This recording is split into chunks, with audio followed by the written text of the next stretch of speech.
Yep. In this digital era, your location doesn't matter. Your race, your religion, your personality, your color doesn't matter 100%. at all. Because I see people raising millions and billions of dollars from the north to the south, from the east to the west, right? Right, And in this digital era, funding is happening on calls. In fact, we right, raised our first couple of rounds during COVID. We raised right, the seed round of $750,000 during COVID. We raised $3.6 million during COVID. So that is probably like close to $4.5-5 million through Zoom calls and Riverside chats, right? right. So things are uh, things have gone out of control in a good way. Yeah. You can raise capital. You can raise capital virtually.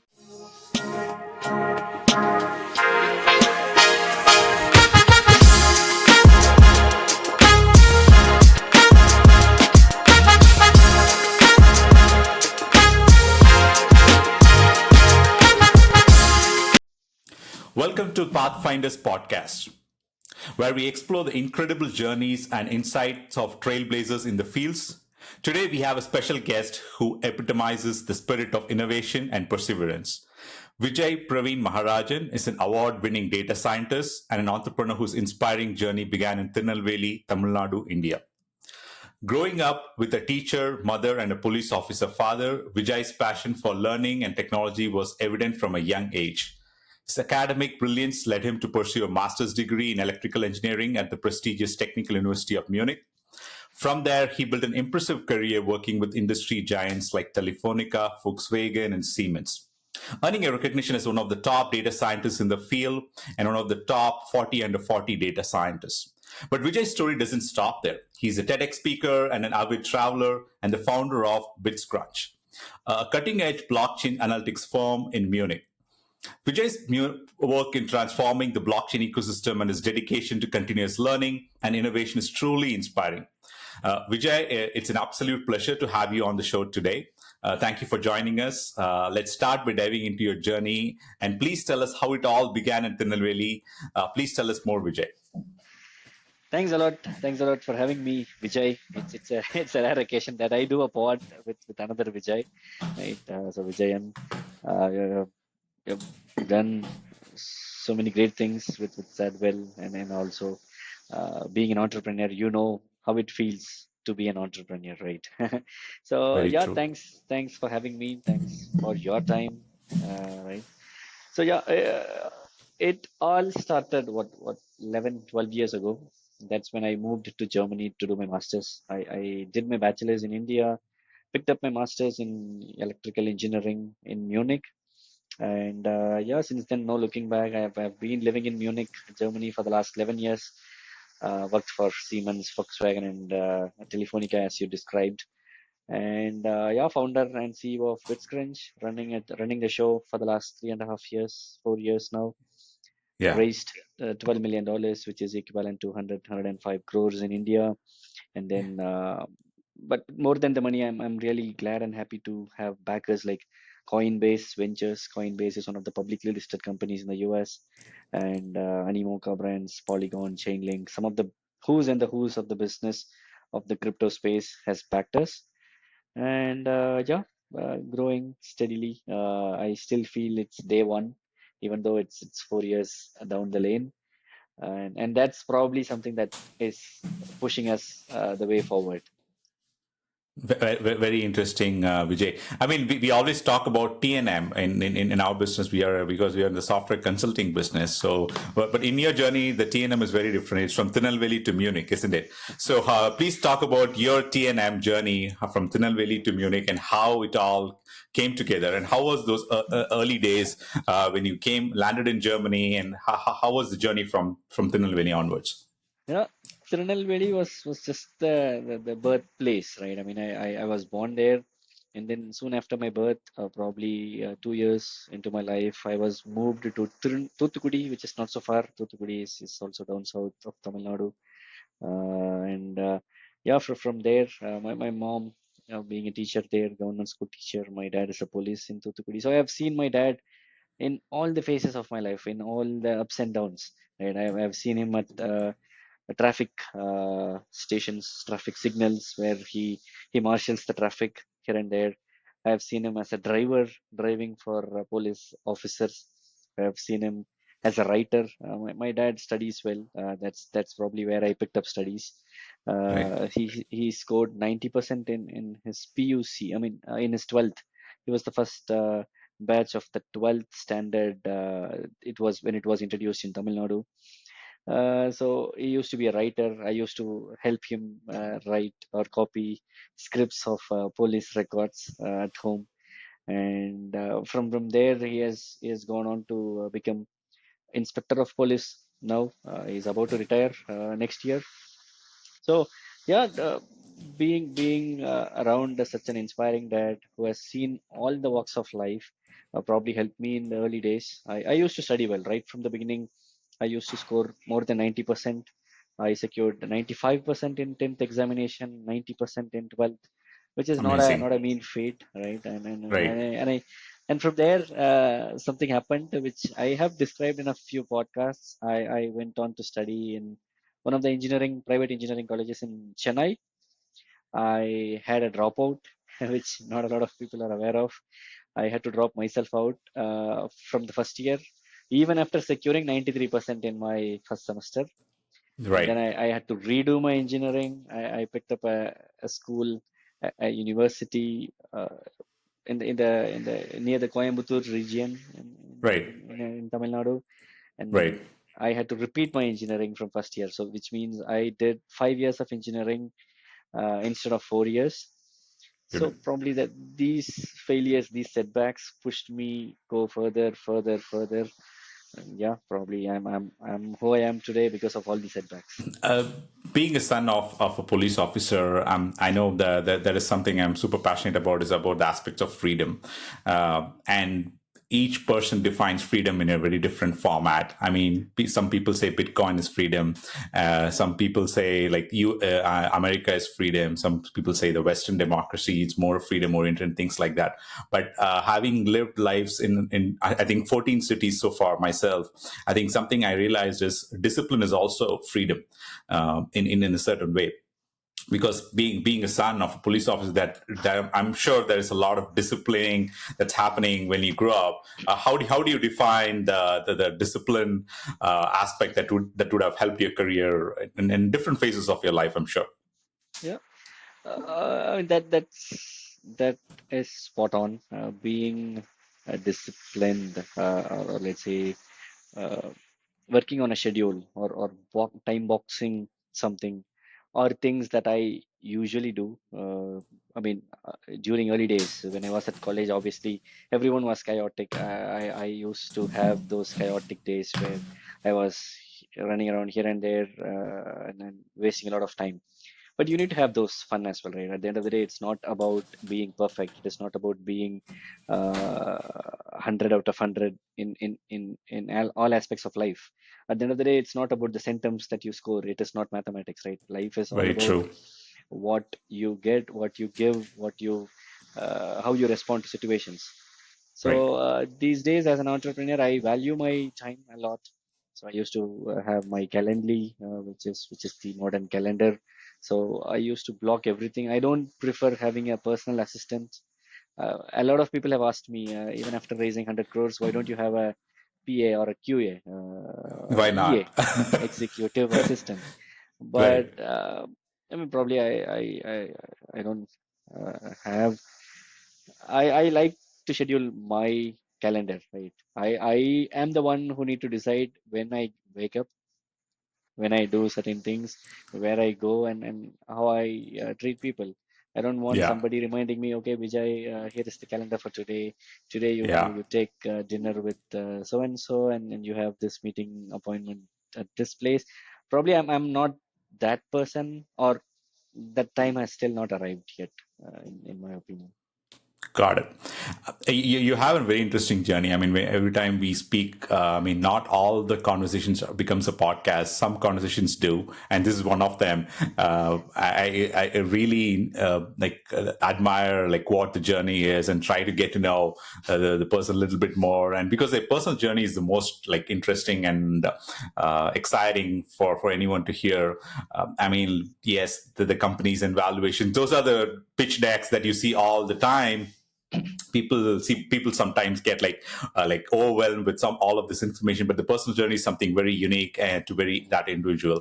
In your case, which I mean, like you have transitioned from being an electrical engineer from all the way to data science. How did that transition happen? How and what was your like peak into the data science world from Yeah. coming from electrical engineering background? Yep. I mean, right from school days, if you look at my chart, if you look at my career graph, it has always been waveyard. I did something, I do something, and then I pick up something else, and I try to excel in that. So, meaning, you don't have to blame the situation, right? I am an engineer myself, like most of the others, especially from India, from southern part of India. But I was not a natural talent, meaning I was not a naturally and I didn't have an affinity towards engineering. So I did biology, which was supposed to. My dad wanted me to be a doctor, like every other dad, right? Got it. And I ended up in engineering. I did electronics and instrumentation engineering, which has nothing to do with the communications or electrical, which is sort of mostly my domain in my master's degree at Right. Munich. And then from there, I picked up data science, even when nobody even heard about what is data, right?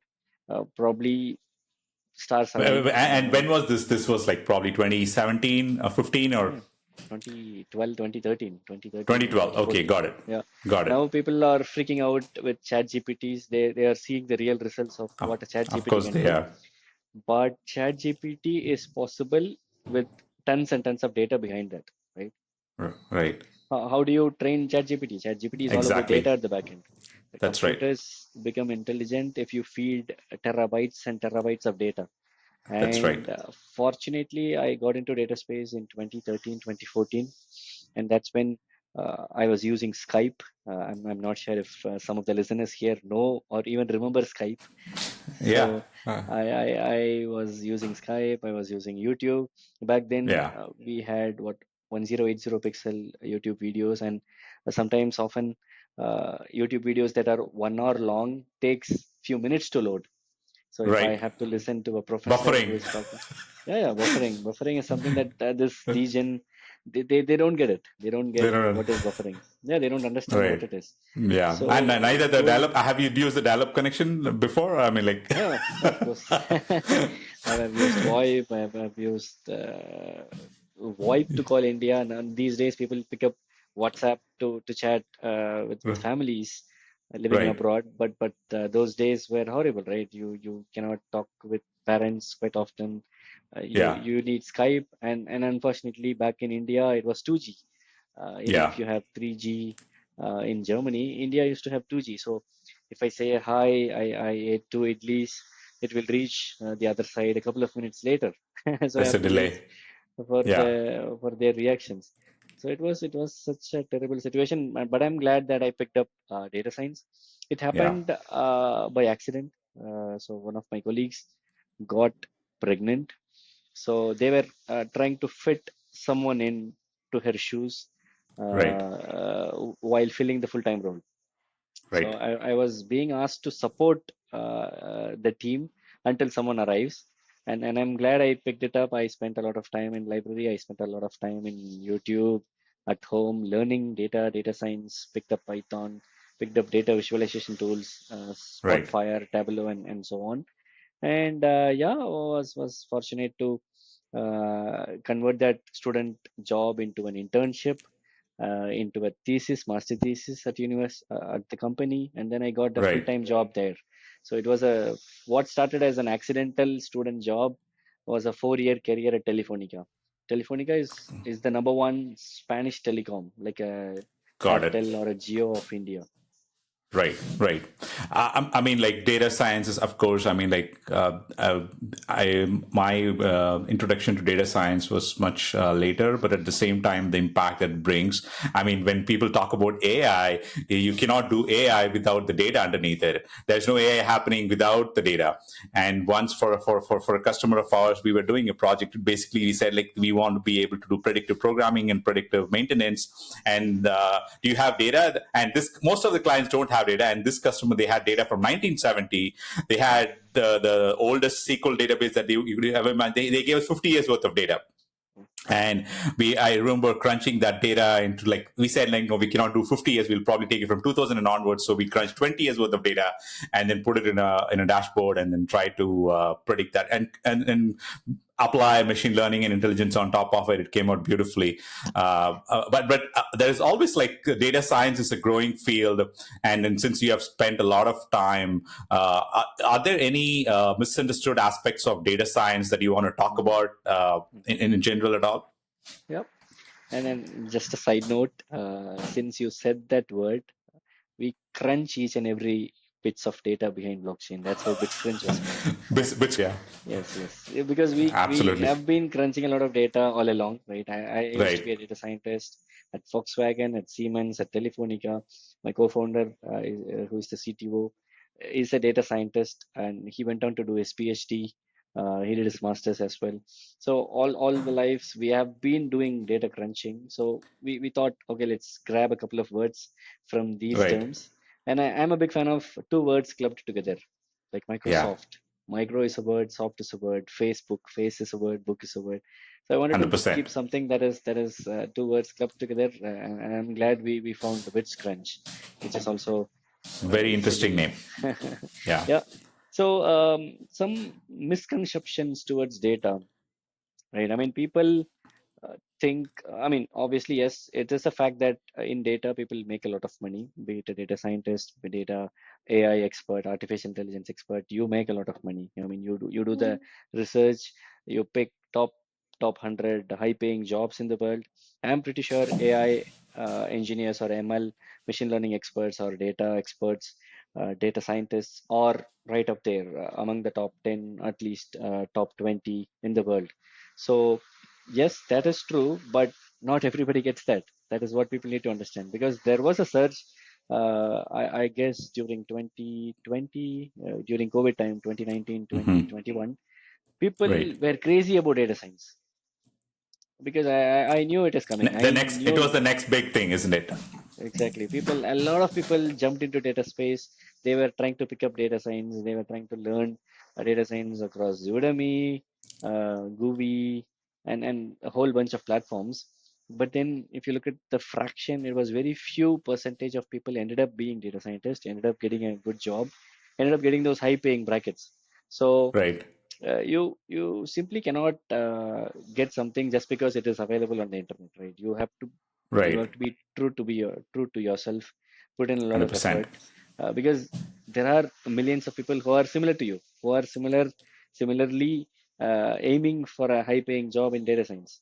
So Right. it's unfortunate to see not a lot of people getting across the line, but Right. I would say it's still early. Data is still early. ChatGPT, trust me, ChatGPT is 10% of what data can actually do. Mm.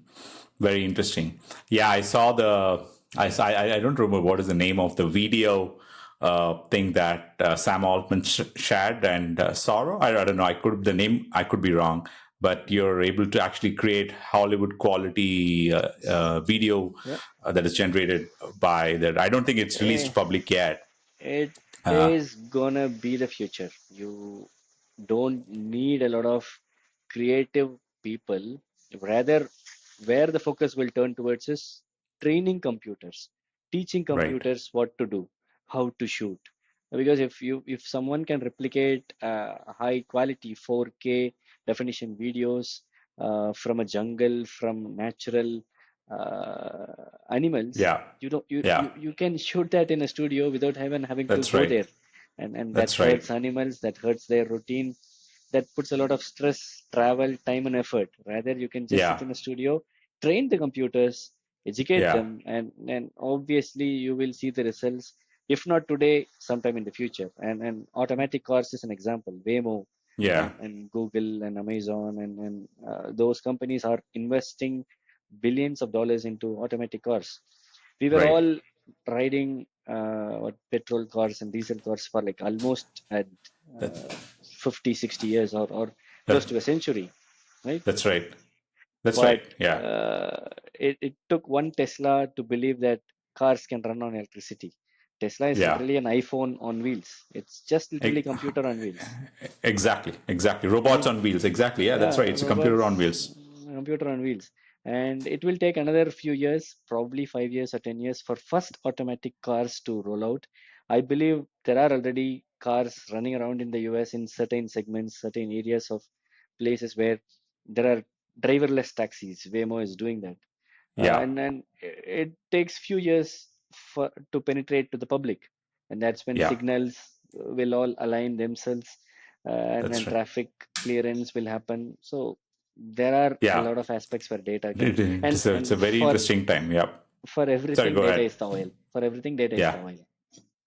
Yeah, I used to imagine like 15 to 20 years ago at the time, I used to say to my friends or something, but I remember this conversation in terms of like if there was a script and like there are so many script writers and story writers, and if there was a book and you want to feed it to the computer and then and you're automatically able to create that video or the movie itself today, that is looking to be very, very much possible with this, right? Because all you need is a script, and if you're able to feed it, all you need is a computer to basically produce the next movie, right? So that is going to be, of course, there are data centers and tons of like processing that's happening behind the scenes, but like Mm. from a retail point of view, that's all it takes to produce something magnificent, right? That's very interesting. I mean, just wrapping up this topic on data science. So how do you define a data scientist, like in your words?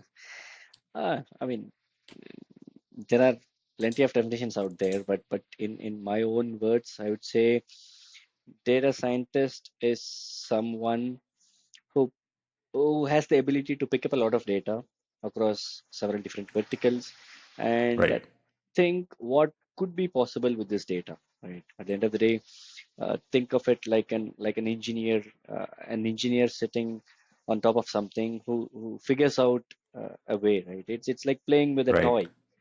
Being a right, child is the wonderful thing in this world, because you get to play with all the Legos, and you figure out a way, you figure out a shape that the out of that Lego. So data right, scientists are similar to that. They get a lot of data from various departments.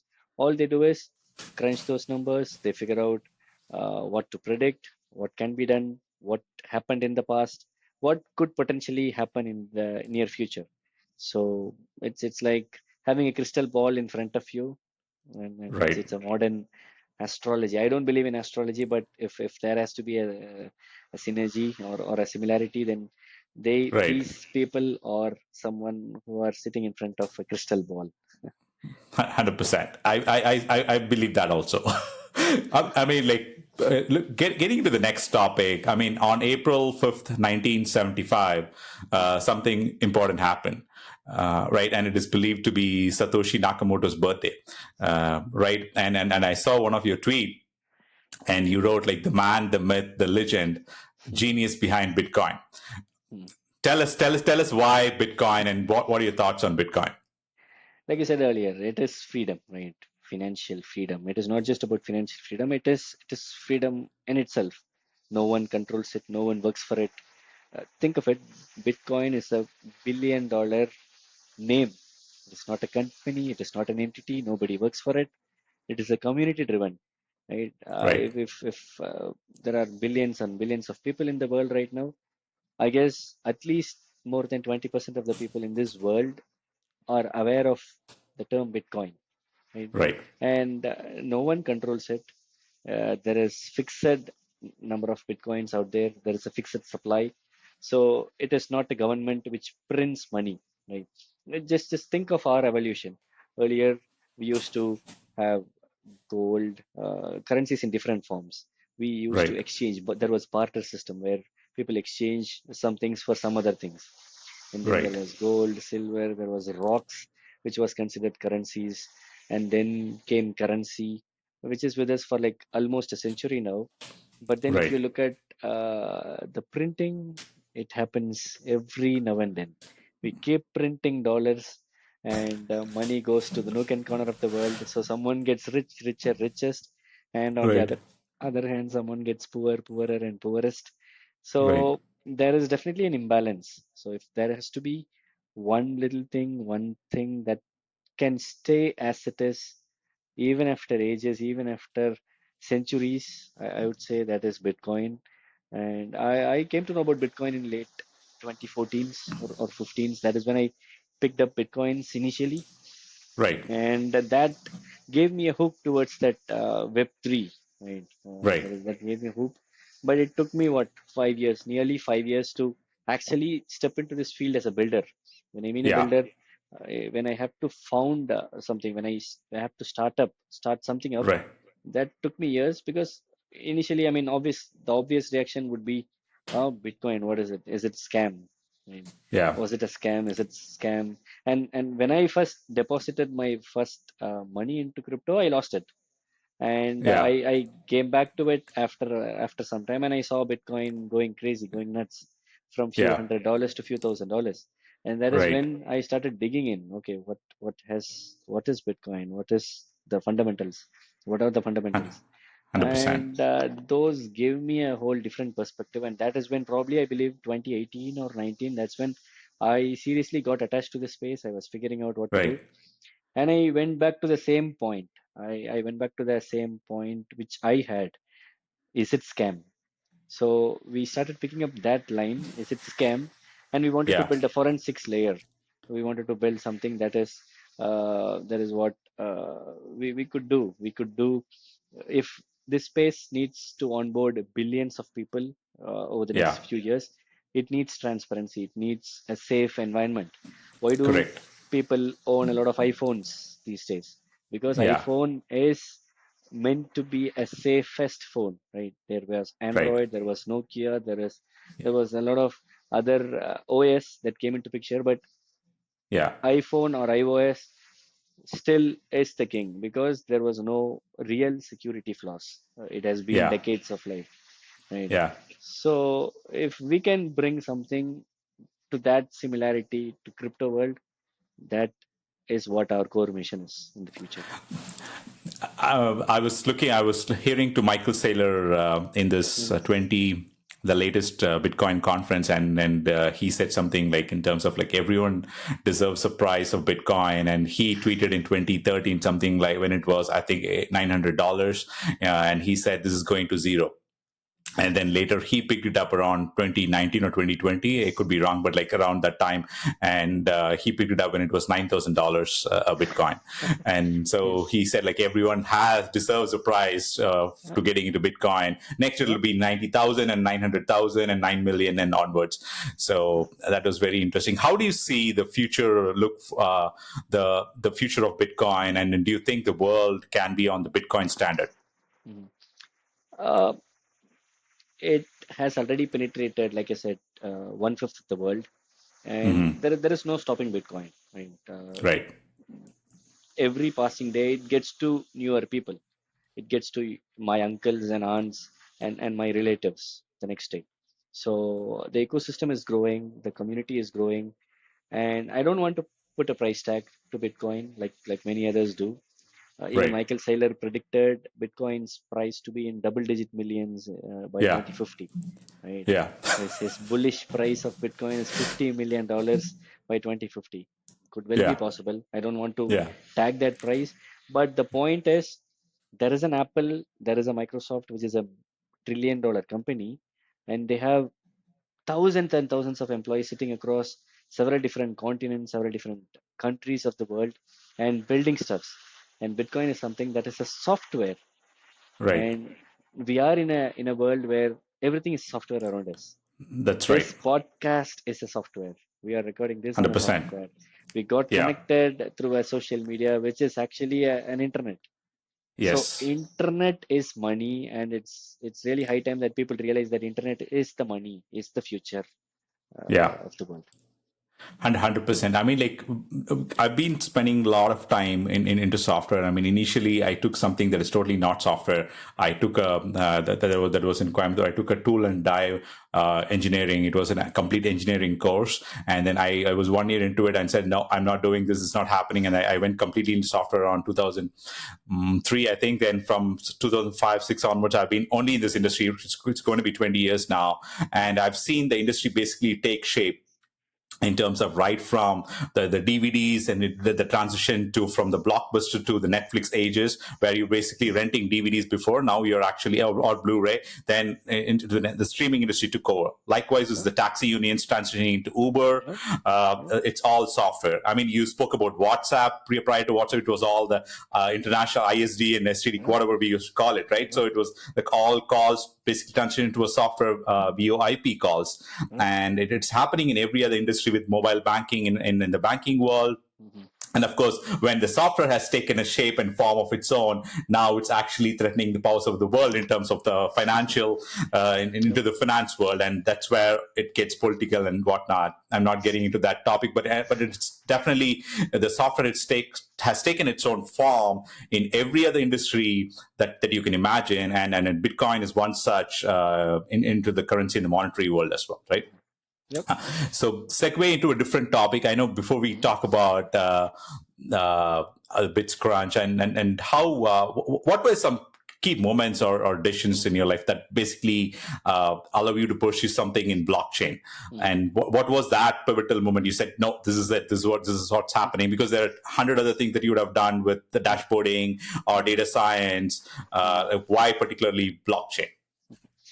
I mean, like I said, I keep investing smaller amounts into blockchain from what, 2014, 2015.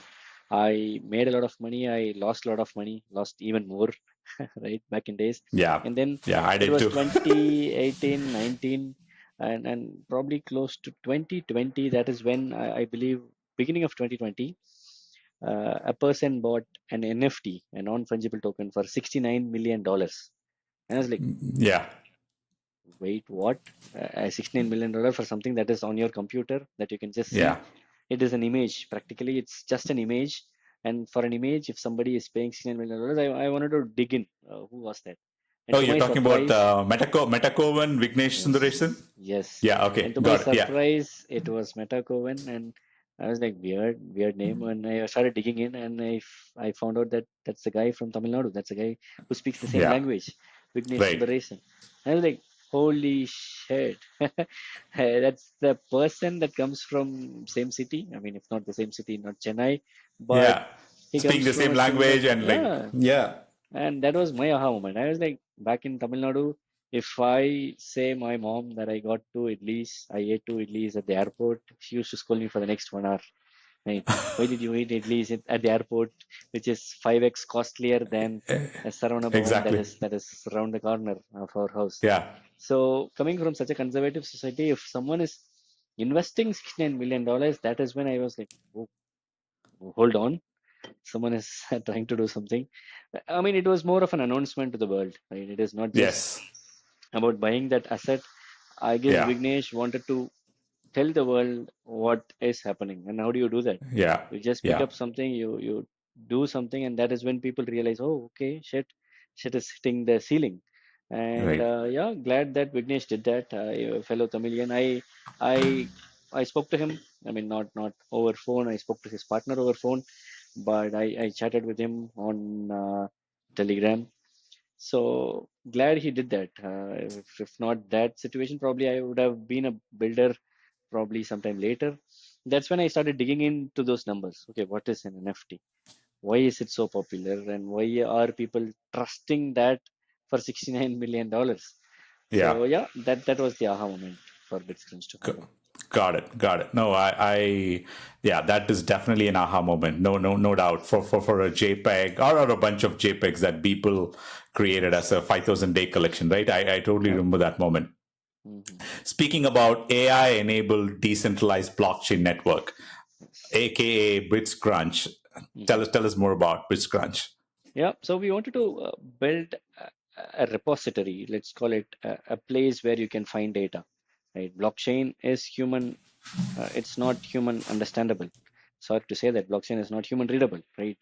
On traditional world, you know what is a transaction, what is the bank fees, what is the name of the bank, be it HDFC or SBI or Deutsche Bank. You know the name of the bank, you know the name Right. of all the terms, transactor, recipient, sender.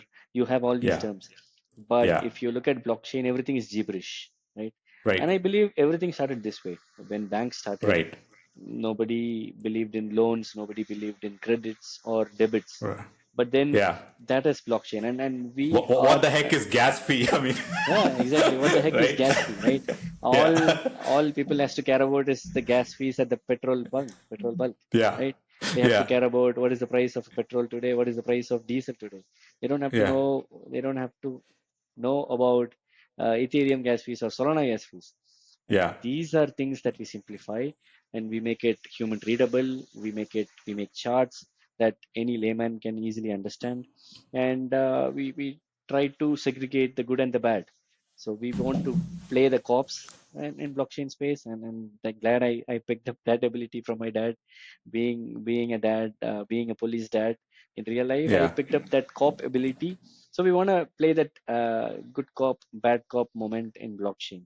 So Right. we sat near blockchain. We wanted to understand what is the good side of the blockchain, what is the bad side of the blockchain, and when the more we get the bad side of the blockchain out to the public, that is when Right. people will have more trust. Okay, there is a bitsCrunch, there is a tool that can tell me this is good, this is bad, right? Right. So we started doing that. Just think of it like a credit card transaction. So if you are living in Toronto today, and if you are traveling to Munich to meet me, the moment you swipe your card, credit card or debit card at the airport terminal, you get an alert. You get an Yeah. alert message, or in countries like India, you get a call. You get a call from an Yeah. executive asking, "Hey, Yeah. Vijay, did you make the transaction at this Yeah. and this terminal?" How do they do Yeah. that? Because they constantly monitor all those malicious activities. Right. That is what people do in real life, in real data, and that is exactly what we do on blockchain. Imagine a Right. case where Vijayan picks up an asset on blockchain, be it Polygon, Chainlink, or an NFT, and Right. the moment before you transact, think of something like an alert that tells you this looks like a fake asset, this looks like a Right. fake transaction, and Yeah. there you go, you pull it off. You say, okay, I'm not going to sign this transaction. And that's exactly what we are trying to build. Mm. Interesting. And like, and what did you discover? I mean, in terms of like when you started doing this from, because like, let me give you an example. When we were actually helping a startup in Toronto build their credit Okay. card, Okay. and this was Okay. on the Mastercard network. They were the network provider, and they had a banking license, and it was with the Royal Bank of Canada and everything. Okay. So we could actually closely see Mm-hmm. how broken the traditional fractional reserve banking was, Mm-hmm. and there was supposed to be a file that comes from the bank to the server every single day, basically a summary of all transactions or a confirmation, something like that. I forget, we did it like 3-4 years ago, Mm-hmm. and we could clearly see how broken the system was, Mm-hmm. and basically they had to pay upwards of $5 million just to maintain that ledger, right? To get the bank Mm-hmm. license, and this does not add up at all, and did not make sense at all how broken the traditional system is. And coming from there into the blockchain space, Mm-hmm. like what were some telling moments of like, okay, here are the things that we are supposed to Mm-hmm. keep from the traditional finance, and then but here are things that we shouldn't take from the traditional finance. Are there some like do's and don'ts that you Mm-hmm. discovered when you created bitsCrunch? I mean, when we created bitsCrunch, when we looked into data, we don't want to move far away from the traditional world, because obviously we have a fixed set of guidelines, do's and don'ts in the traditional world. But Right. what we wanted to apply is it's permissionless. At the end of the day, uh, trust me, Yeah, eh, trustless and we don't care if Vijayan is living in Toronto, if Vijayan is living in Antarctica. All you need is just a wallet, a blockchain wallet, to correct. access bitsCrunch data. That's Right. how we are simplifying the data. So there is no middleman, there is no talking to the sales team of bitsCrunch. We have a sales team, of course, as we are a startup, but then in future we expect someone from Africa, someone from Europe, someone from Asia, just Yeah. having a MetaMask or any be it any wallet, just connecting the wallet, they get access to our APIs, they get access to our data. And in future, we are thinking about building pluggable data, pluggable charts. Mm. So all you have to Right. do is drag and drop. If you want Yeah. x-axis, y-axis is just a drag. That's it. There you go. You get the data. Right. Everything by connecting a wallet. You don't talk to Vijay of bitsCrunch. You don't talk to Yeah. Saravanan or Oliver of bitsCrunch. You just get Right. the data at any time, 24 by 7. You, no matter where you live, what you do, which time zone you are, it is Right. about trusting the system, and that is something that's like magic. I mean, you cannot expect Yeah. that in real world. At the end of the day, you Yeah. somehow have to connect with a team if something fails, right? Yeah. Yeah. This is something that blockchain enables, and we are close to that, right? I mean, now we open up a Gmail account. Nobody needs Yeah. guidance, nobody needs instructions to create a Gmail account, and nobody in fact talks to the Google team. They are Correct. partially decentralized, but still it Yeah. is a centralized entity. If Yeah. Google decides to shut Gmail down, the world will be without Gmail the very next day. Yes. That Yeah. is the centralized downside of the world. Yeah. You brought up Google. I had a follow up question in the similar lines, actually. I mean, like, spending more time into the software world, and I understood like most of the decisions are made by some of these like big tech, Silicon Valley companies that are like mega trillion, mega billion companies. And most of these, the way the organization is like set up is more of a centralized entity. And with concentration of power, you have seen how the world has evolved, and with what happens with concentration of power with institutions, with big tech and different industries, and how it is actually not favoring the average citizen Yep. or the average or average every other day person, right? Yep. And the same philosophy when it comes to blockchain, and of course Bitcoin is a huge pioneer, and that's why Mhm. it's sitting at 1+ trillion market cap Mhm. in today's whole crypto world. And then some, I think, criticism in terms of like, oh, we are trying to repeat the traditional centralization problem again into the blockchain world as well. How do you think we overcome that? Do you see that as a problem first place, or like how, and I'm sure there is thoughts around it as well. Mhm.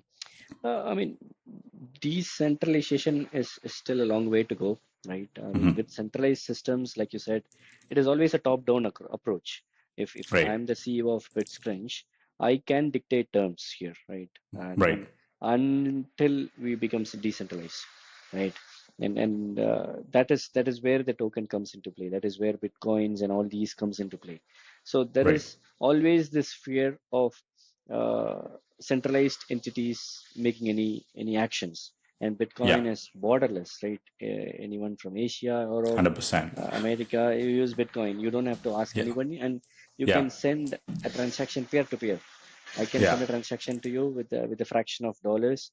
I can even send millions of dollars to you with a transaction fee of $1 or $2. And Yeah. I don't think it is possible in traditional banking. You No, cannot send absolutely millions and not. millions of dollars within fraction of time. That is one thing, Yeah. and with fraction of money spent. All you need is a few dollars of rupees as a transaction fees, which is obviously the gas fees. So Right. this top-down approach will gradually decrease. Like I said, Google has become partially decentralized. No one uh, gets in touch with Google Maps team to check Yeah. what is the way to California Yeah. from New York. They just Yeah. put something, and if there is a feedback loop, they just inform that on the software itself, on the maps Right. itself. They open up Right. some buttons Of or some course. icons, and they inform this place is shut down. This place is Yeah. no more, right? And Yeah. that's how Google pick it up. So, Right. but still, they have the power to choose whether maps will exist tomorrow or whether they will shut it down, Yeah. right? Yeah. And that is obviously happening in a lot of centralized entities, Yeah. right? So this will not happen on a Web3 world, on a traditional, sorry, Yeah. on a decentralized world. Yeah. So, but still a long way to go. We are still far away from Yeah. decentralization. Yeah, yeah. No, I had that question in terms of, I know it is a tough, it's not an easy answer also, because Mm, like you understand, because we are trying to replicate something from the tradition world, and you need a leader, obviously, and you need the right direction with the right mm, motivation and things like mm, that. And mm, I think the leader guides the team in going in mm, towards the right direction to meeting the objective and targets and whatnot. mm, And obviously, when you're running a business, you need a lot of personal motivation, purpose, and direction to drive you into that direction. So mm, obviously you come up with an accumulation of personal beliefs and mm. value system that basically drives you every other day. Every day you wake up, right? So Yep. so can you share any of your like personal beliefs or philosophical or spiritual things that guide you Mm, in mm. the business world that the listeners Mm. might find helpful? I believe in the fundamentals, right? I Mm, believe in the core values. When you I believe in giving a lot. So I have done 100 plus webinars during COVID. I have been on so many college stages. I have been on a TEDx stage. I have been on international conferences. So all I do or love to do is give back to the society.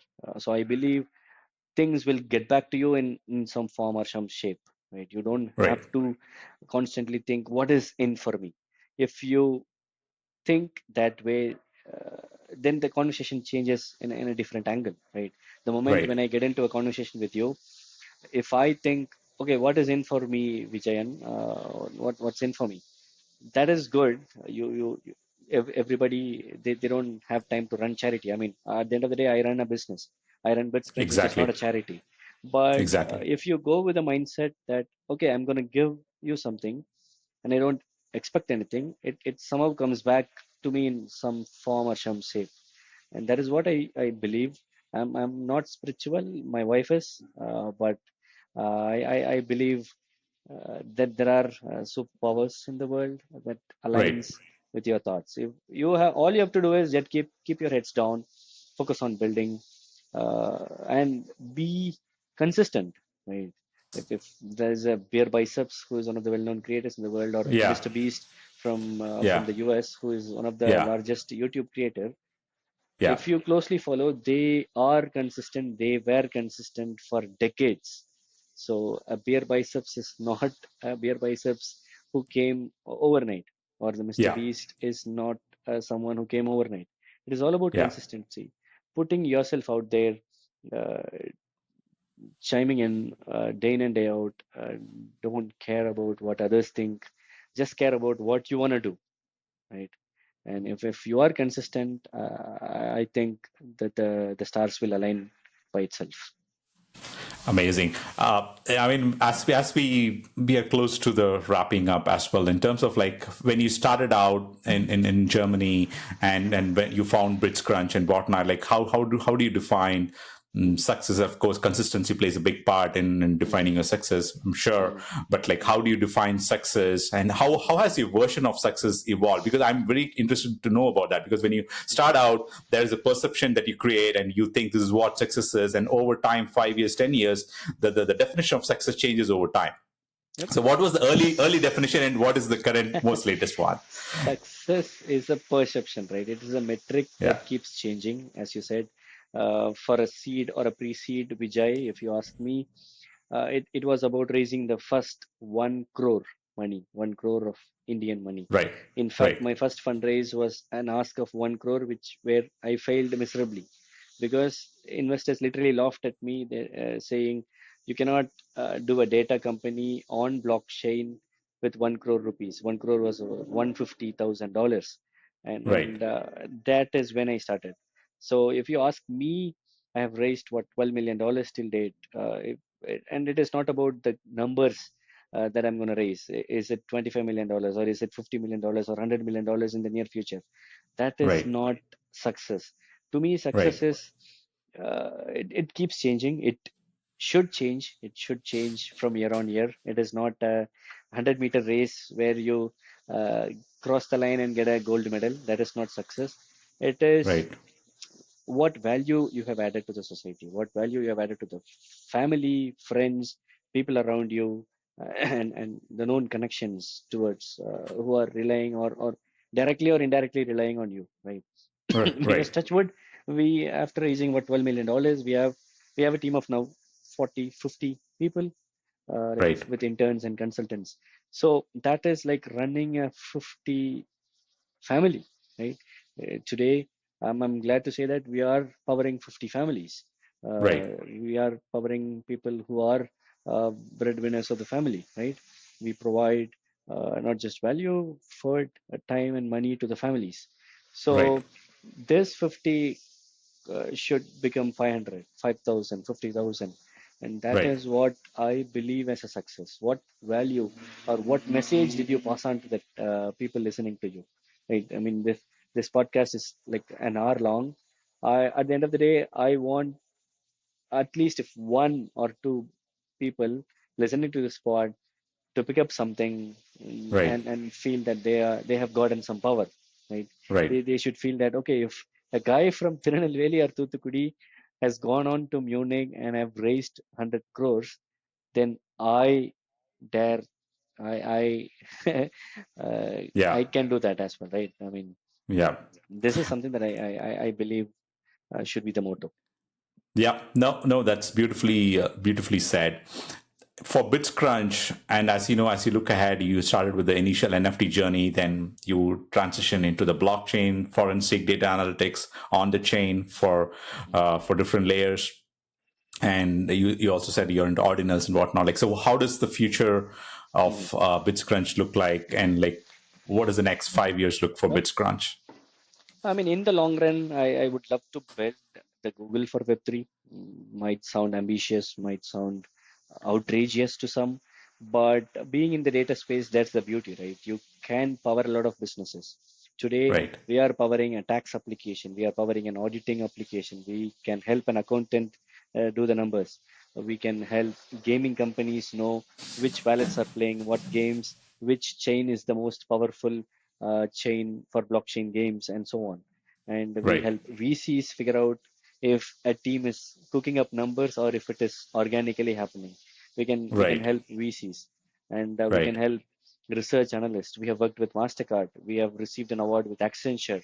We Right. work with EY, Ernst and Young from Germany. So Right. we at the end of the day, we are looking at blockchain data day in and day out, but we want to power a lot of Web2 players. The Mastercards and the Visas of the world should be powered. That is the long-term goal. So in 5 years, we would love to be one of the data standards of the industry. We are Right. already right up there, probably among the top tens of the world.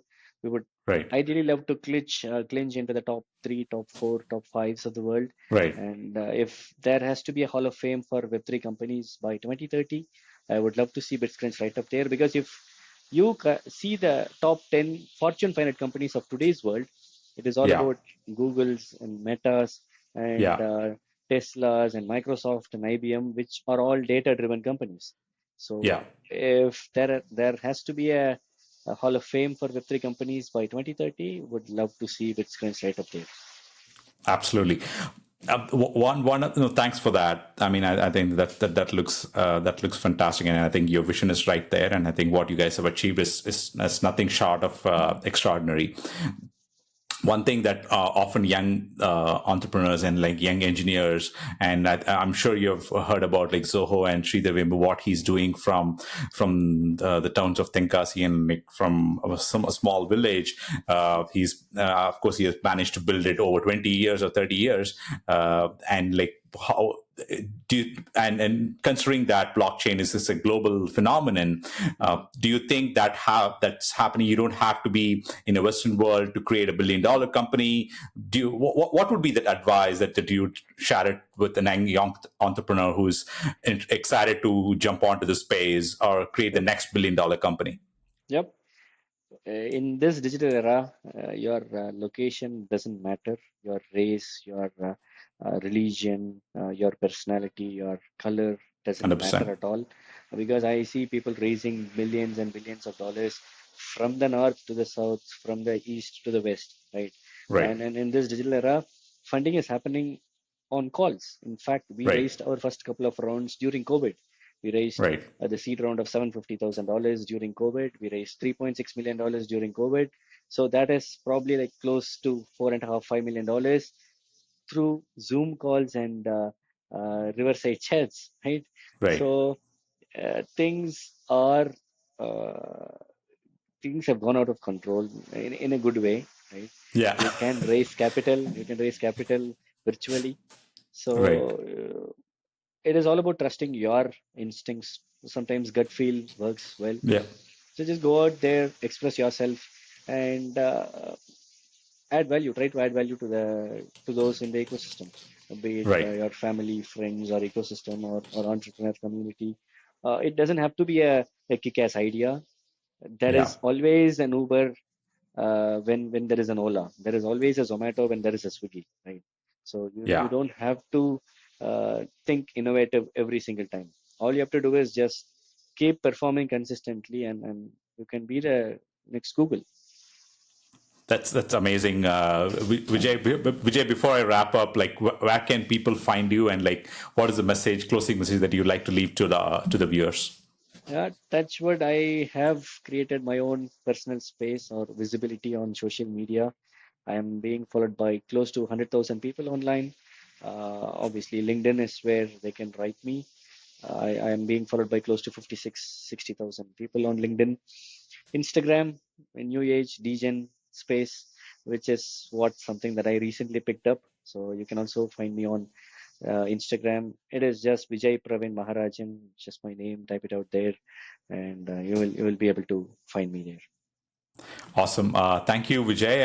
I appreciate like you joining us today, and I think a really exciting conversation. I mean, you because it's not an everyday you get to speak to an entrepreneur coming from Tirunelveli to Thoothukudi to Munich, Germany. Of course, we have heard these places, but like a journey like yours is very unique, and I think the message you're sharing is right on.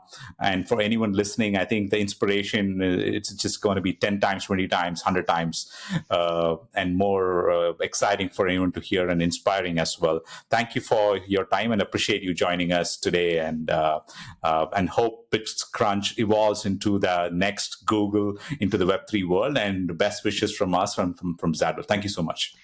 Thanks a lot. Thanks a lot, Vijay. It was a pleasure talking to you, and keep doing this. Get more interesting stories. I'll be definitely listening to not just our podcast, but a lot of other podcasts that you come up with. Thank you, Vijay. Bye bye.